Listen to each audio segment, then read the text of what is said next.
talk to my little friend. What am I doing? We're making a recording. Why? Just to show the people on Paisley Nebula channel. We've got some people that are interested in seeing what our progress is. Oh. So here's the character that Peter has been playing with. And really like what he's done with the character. I put some clothes on there. It's kind of weird, but we got some O-staff animations in here with different combos and stuff. Super excited about the different combos that it has. Has a whole bunch of different combinations that it can do. So, can I explain how the combination system is going to work? Sure, yeah. So, the way the combination system is going to work is going to be very similar to some other games out there. So, you'll be able to go in and customize your attack combos. You'll be able to do key bindings to specific styles, different attacks, so that you can customize your attack sequence. So you'll be able to do like a left swing, right swing, thrust, whatever, and those will all be, the key bindings will be your left mouse button for your standard attacks, and then you'll have different special attacks. So you'll hit if you're moving forward, you'll be holding W, A, S, or D, and while holding any of those keys, when you press left mouse button, will also be its own unique key binding. So if you're attacking somebody, or you're going to attack somebody, you can strafe to your left or to your right, and it'll do an attack to your left or your right while holding the A or the D button. Same thing with like W. You do like a thrust if you're going to attack forward, or you'll do like a backwards attack or attack to your directly behind you. And then you'll have other special modifiers by holding Shift and any of the WSAD keys, or even space by holding so space is going to be your evasion. If you want to roll to your left, right, forward, or backwards, you'll hold Shift and then WSAD and you'll roll. Now, if you hold Shift, WSA, or D and you roll, and you do left mouse button click, or even your right mouse button click, it'll do another attack combination. So in any of those attack combos that you'll be learning throughout the game, you can set your key bindings to what type of attack would be bound to that key. So you can really customize how you can attack and engage with other players, so that there'll just be an infinite amount of different combinations of attacks that you can do, so that nobody's ever using the same combination of attacks. You might have certain attacks that you really like, and it fits your playstyle. That's cool. Well, you can see that on the character here, and we'll talk more about the key combos. Right now, we're just going to keep it real simple. The only key combos I'm using right now for this is I've got Q. So without it, you're just pushing the left mouse button. Here's my regular attack. If I push Q, and it gives me another combo. Holding Q while I push, and then here's one with E. It's got a different combo. Then Shift Q has got its own. So here's Shift Q. Here's Shift E. And then I've got Q and E together. It's got its own combo. And then I've got a Shift Q and E. It's got another combo. It could be, anyway. But you can push F3 and it'll show you what combo. And it's a debug screen. So there's Q. There's Shift Q, E.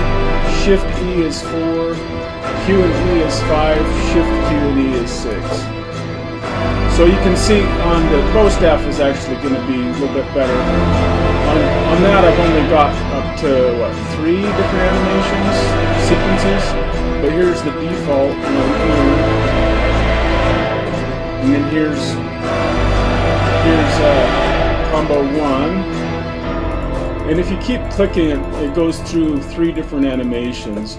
I might change that out so that the combos only have like one animation or a couple different animations, so I can spread it out and you have more control over what you're doing. Here's combo 2. I'm going to go down on the ground here to show you this one because it moves around a little bit. But it's got a couple different things in there. It's got 3 different things that it does in the combo 2. You just if you keep clicking through, then it does that. And then this one doesn't have a whole lot. It's just I added a couple things in there from like sword fighting or whatever. But why not, you know? Like, it's got a stick and the sword is like just a sharp stick. So this one's just punching. Look, it's just doing some punching on there. So if I stop, then we'll go to the first, which is anyway. Oh yeah, I was holding down 3. So 3 is the first one is punch. Second one is a sword swipe. The third one is a sword jab. So that's that. Let's see, a few more things to show you that you might be interested in. You saw that I was playing around with the appearance. We don't have too many changes right now. We're working on different types of species, and the skins are just crud I just threw on there. So this isn't going to be what the actual skin looks like. But I've got different races. So you can see here's a race, and that's not the skin that goes on there. I just threw some texture on there. But there's a few things that you can change in there. You know, you've got change the muscular. I've got the size of eyes can change, which is kind of interesting. So that's a new thing, to be able to change the size of the eyes. I just programmed that recently, so the actual eyeballs change the size too. And here's, you know, some of the fun things about the races is, you know, I can change it to whatever, and it also changes some of the clothing will fit with it. For instance, let's put on a helmet. Take my debug screen off and put on a helmet here. You'll see that the helmet, let me put a different helmet on, you can see better. This one. Still you can't see that well, but you see that it changes the shape when you change what race and appearance. And that actually just follows what's called shape keys. And whether it's female or male, the shirt will fit. You'll see that that shirt is the same as the male, and it fits it just the same. And the same with the harness for the backpack there. This backpack is just a jetpack. And there's some fun things that go on with that too. So I push X to use the jetpack, and if I don't have it on, of course it's not there, but so let me put the jetpack on here. Push X, and so I've got a jetpack. One of the fun things here is that now you take it off and it just completely disengages it. Another cool thing about it that makes Paisley Nebula really unique is that it has this configuration crystal grid inside of a lot of different components. You can see I've got some in the boots, I've got some in that jetpack, and I can configure it differently. So if I take and in this configuration it's just all crystals, it'll fly a certain speed. In fact, you'll be able to see I'm set up to can fly is on 1, and if I break this, you'll see that it changes it to can fly is equal to 0 right there. And then you'll see the fly up down force is 300, and then there's a fly forward is 120. But if I reconfigure it with this fossil, now my fly forward is 220 and my up down force is 600, and so now I can fly a lot faster. And what's fun about this too is it's additive depending on what I've put on there. I have this amulet here that lets me fly, and I put this here. Now it's going to look funny because I actually had it programmed for a different model. I haven't made an amulet for this guy yet, but it has the same stuff. Now you see that the fly up down force is 1200 and the fly forward is 440. So with both the amulet and the jetpack, and the amulet puts a glow around him, you'll see that I can fly a heck of a lot faster and fly up and down faster too.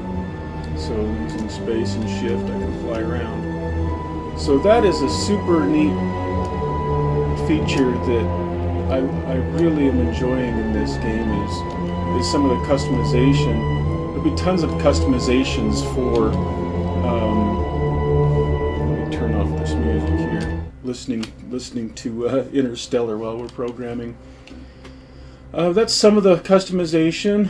You'll see I've got some of the same stuff on the jump boots, where I've got the height is 15. When I break it, changes it down to 5, which is your regular height. I've also got different configurations on this, so now it's 10 instead of 15, and so that's the jump boots. And even though I'm wearing them, if I come into the jump boots and shift click, if I come in here, it's broken. Now they don't even turn on. They don't make a swooshing sound. It's just a regular jumping. Why would you do that? That was the jetpack. Oh. So if I take the jetpack and if I break the jetpack, come into the amulet, break the amulet, now none of those will work. Now if I push X, they're just completely non-functional. A few other things that'll be interesting you see is the armor. See, the armor is 1, and I'd configured the jetpack so they have some magic or whatever armor. Now you'll see the armor's 11. The helmet's, this helmet's doesn't have a configuration panel. Even though it's a helmet, it may not work. This one here has armor 2, so now you'll see armor's 13, so it actually brought the armor up a little bit. Anyway, that's just a few things that we've been adding. I don't know if you've seen this yet, but I think it's worth flying around and checking this out. My jetpack's not operational, so I'm having to jump over there normal. This little island is a lot of fun. I was playing around Little? These are not little. So in comparison to games that are similar space survival exploration games, if you've played them, you understand that the planets that you're on are absolutely enormous.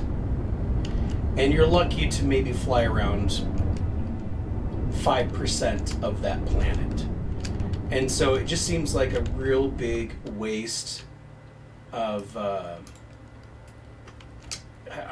game resources or processing, but there's no point in having these planets that are just huge because you never explore them. And once you've explored a little bit for like an hour or so, you realize that it's all the same. There's nothing different about it. It's all the dang same thing, which is fine. It gives you that sense of it's really big. But on these planetary asteroids, whatever you want to call them, islands, your islands, your islands, okay? Once you start exploring and you're running around, they're actually very, very big. And you can get lost in them very quickly. And so there's going to be a whole lot more stuff on these. And also when you start the game, you're not going to have jump boots. You're not going to have a jetpack. Get in the camera, man. We want to see you talking. This is Peter, my brother. He's the artist. He's helping me out with models and artistic talent.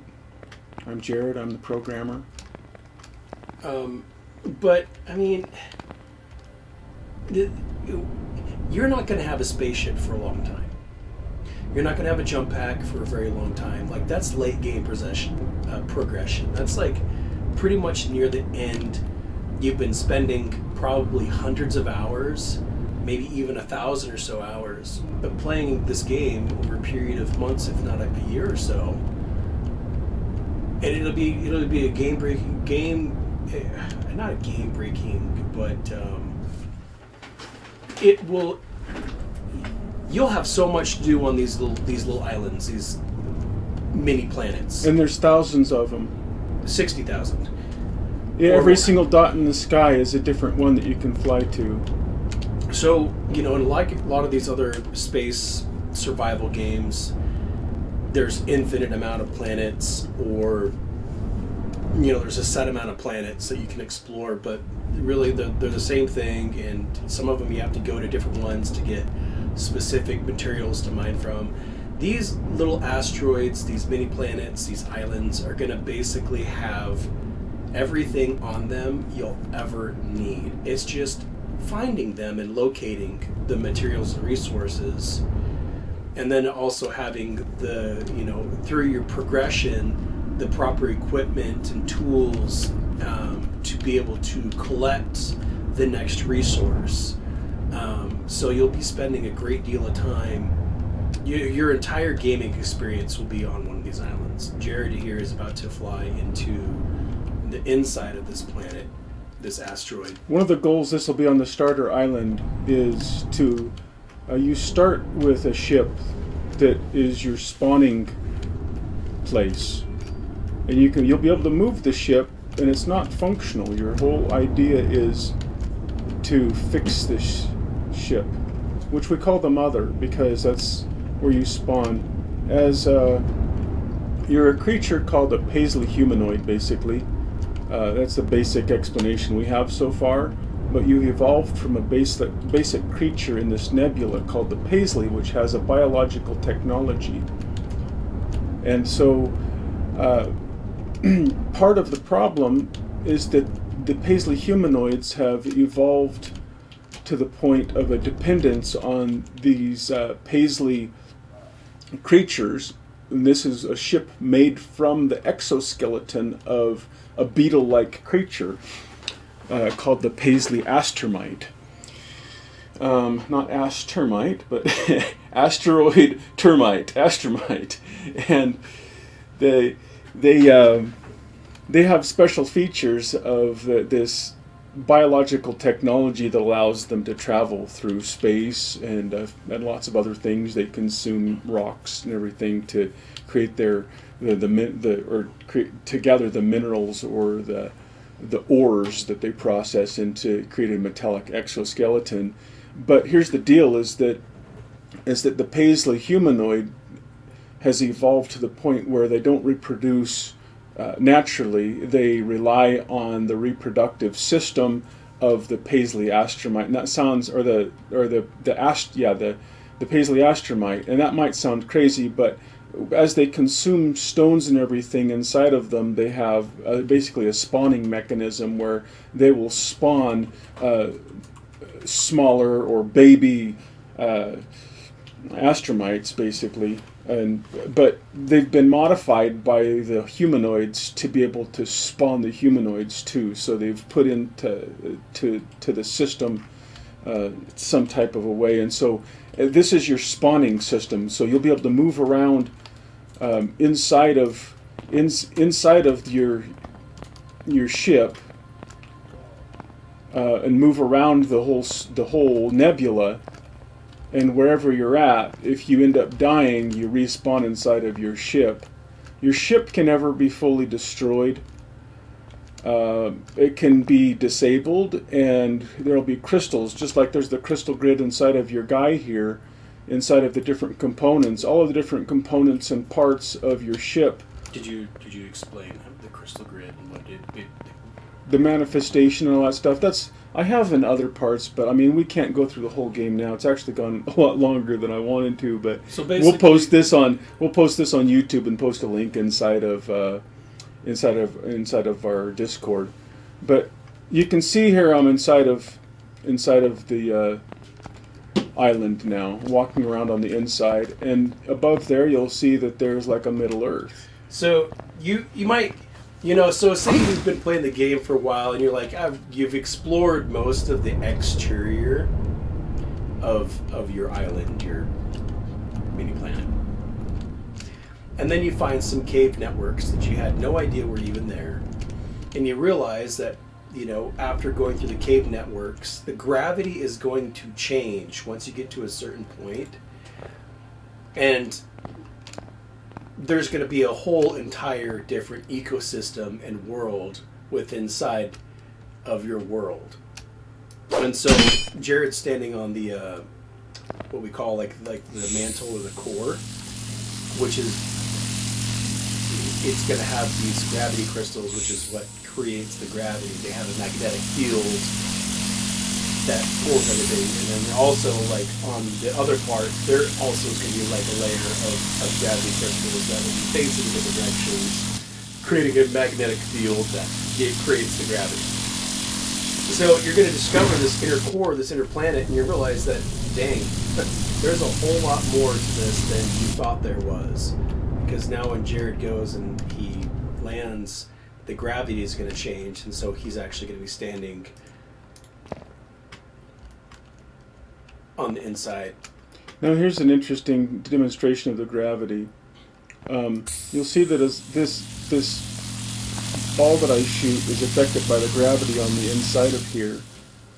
But if I shoot just right at the center there, it'll get caught in the gravity of that ball there. And I didn't shoot just right. Let's shoot right about there.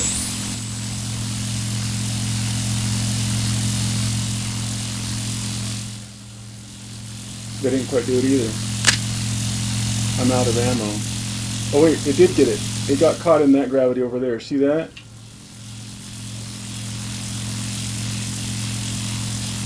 Nice.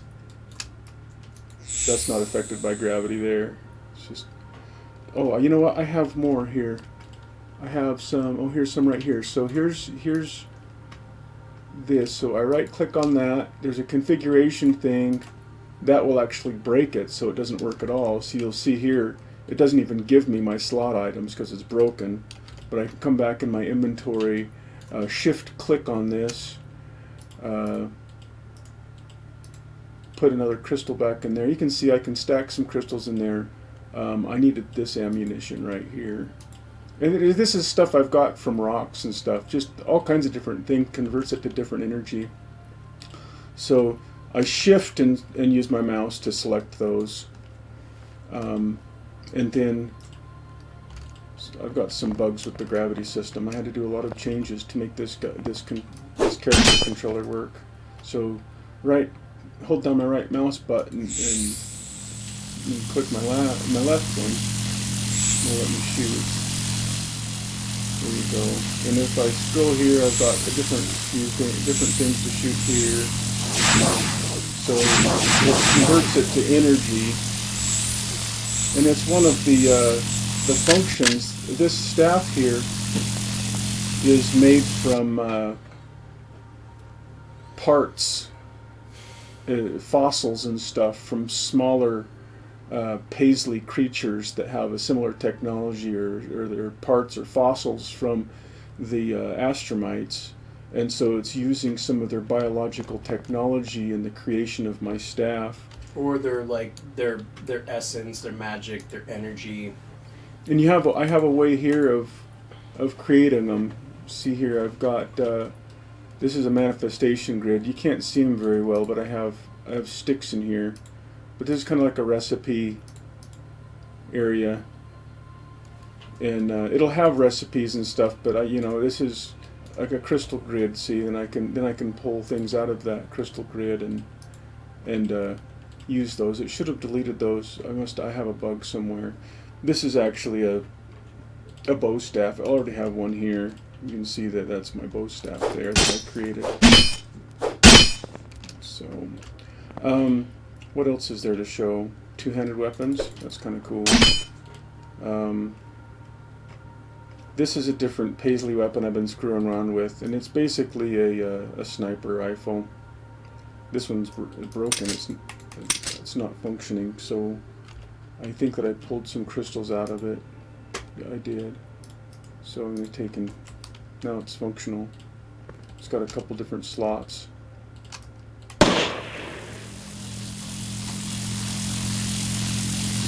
a lot faster.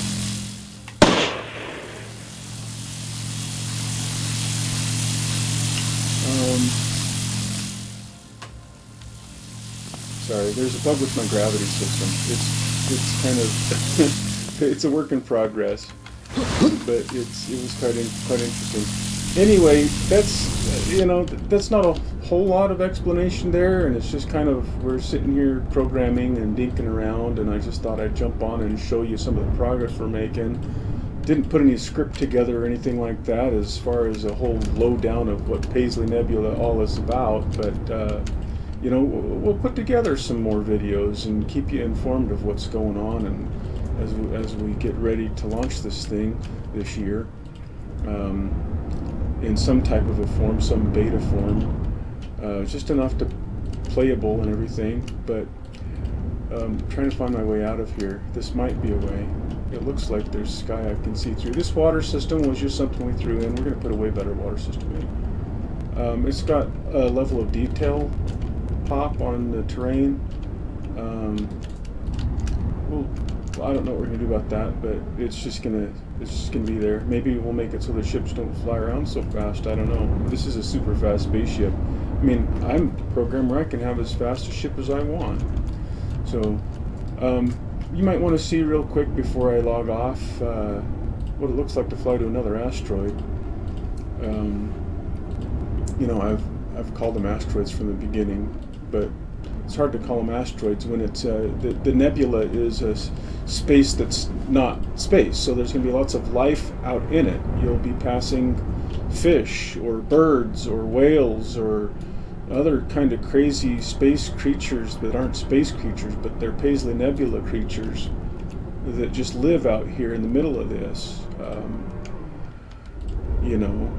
So your objective on your starter island is to fix your mother, the ship that you spawn in, so that you can fly and get off of the island.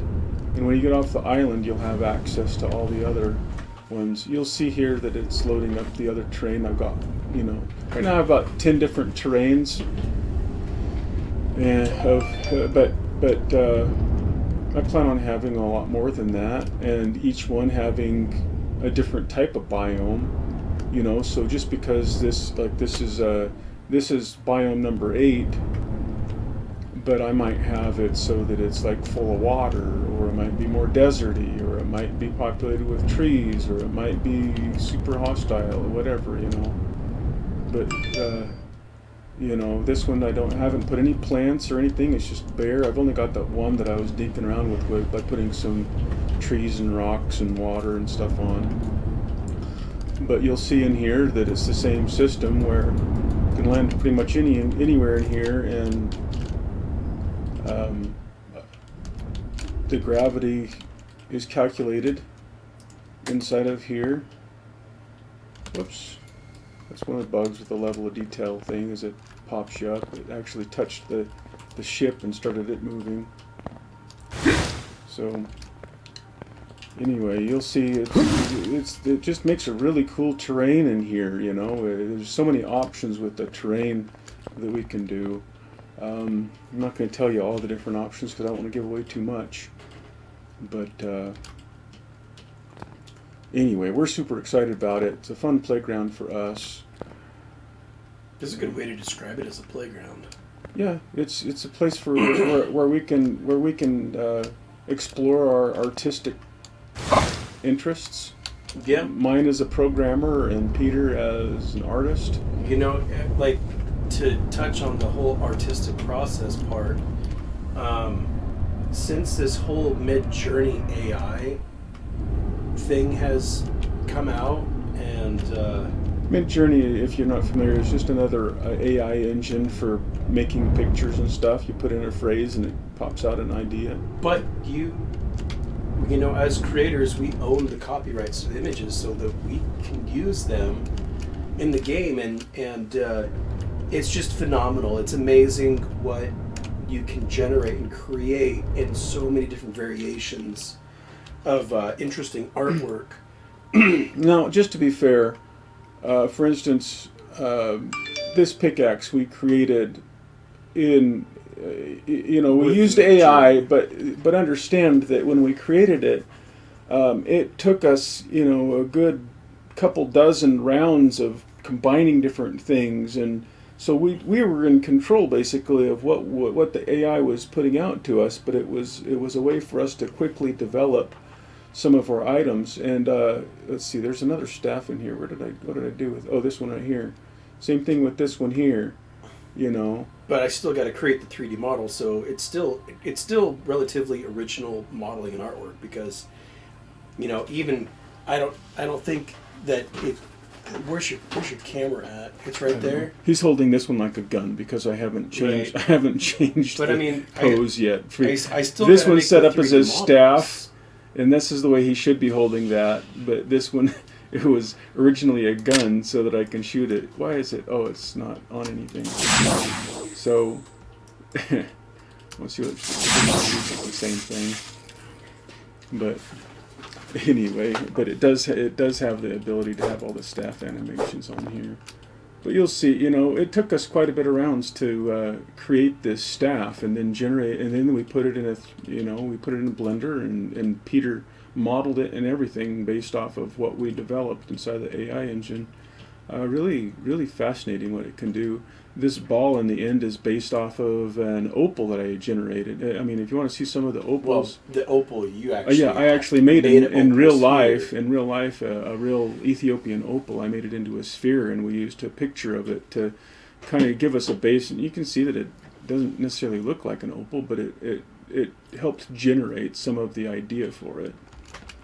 So we actually used our own images in the AI engine to kind of seed it to give us to put gemstones into here, and Or you can just find the pictures of like a stag beetle or scared beetles. Yeah, and we actually get a picture of a staff or something and put it in there, and tell the AI engine to blend it together, and told it to put some paisley patterns on the staff with gemstones studded in it, and But it's kind of really fascinating what we've been able to play around with here. Well, anyway, I think that's enough. One more thing on the appearance. I'm kind of going back and forth and stuff. There are extra races I'm working on. Look at how the boots, same model and stuff, but because of how we have it set up with, it fits his feet, even though they're big, crazy looking feet. Another thing too that ought to be interesting is, whoops, I jumped in there while I was on my menu.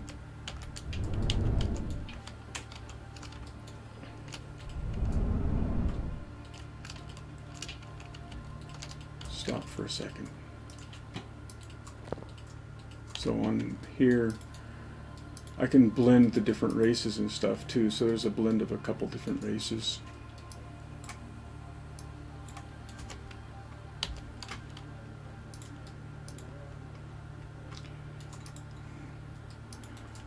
And another thing too, my clothing system is pretty unique, the way that I've created it. You can see that my shirt actually goes and extends down into my legs. It could be a full suit if I wanted to, but I decided to give him a onesie. Hey, I mean, whatever works. Yeah, right. And the backpack is actually part of the clothing system, and it adjusts according to what you're doing with the. And you know what? The appearance won't be able to change mid-game. It's just a way for me to develop it and get the clothing system all set up, or the modeling and everything, and the different races and all that stuff. So anyway, that's where we're at so far, and we'd love to hear your thoughts and any suggestions or. Do we have a Twitch channel yet? Yeah, we do have a Twitch channel. Paisley Nebula is Twitch. I could be twitching this right now, but could be. But and how do we invite people? It's new to me. How do we get people to actually find the channel and stuff? But just keywords, whatever, and people will just start, researching it, or they'll just be like, oh, what's streaming right now, and they'll look up and like you do like a tag and it like game development, and anybody that's looking to see like if there's any game developers or anybody streaming. With the keyword game development, and they can tune in and watch it, and then they can actually chat with you while you're in the middle of it. All right, well, I might just play around with that. Anyway, we're signing off, and we'll talk to you later.